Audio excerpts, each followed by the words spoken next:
Joining us now is Robin Simcox from the Heritage Foundation, an expert on terrorism.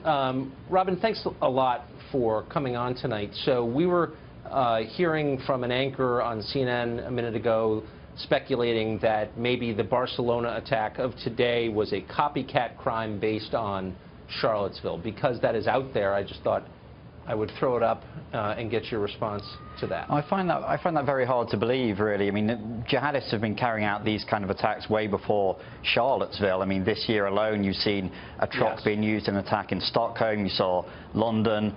Before that, you've seen Nice and Berlin. So I don't really find that very credible. Yeah, it sounded ludicrous, and I'm glad to have that confirmed.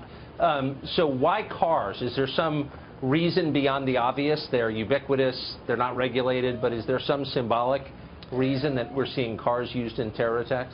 I think, Tucker, the main reason we're seeing this, and I've looked at some of the numbers on this, is that obviously cars, vans, trucks are very easy to acquire, very easy. It doesn't really raise many red flags, somebody looking to hire a van. But if you look at the amount of people that are killed in these attacks, it's very, very high. It's way more than, say, if you just use a knife. And also, European security agencies have found it impossible to stop these attacks so far. There's not a single recorded case where the European agencies have been able to thwart somebody looking to use a vehicle in this way. So for those of us who've been totally captured by things going on in our country, give us the overview. How many ISIS-inspired attacks in Europe in the last year or so have there been?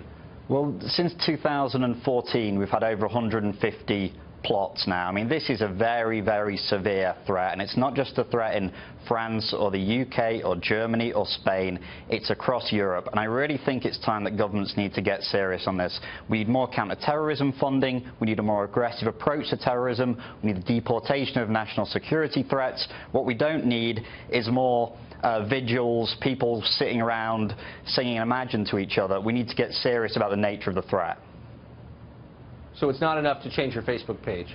Thanks for confirming that. Robin, thanks for joining us. It's a smart point. Thank you.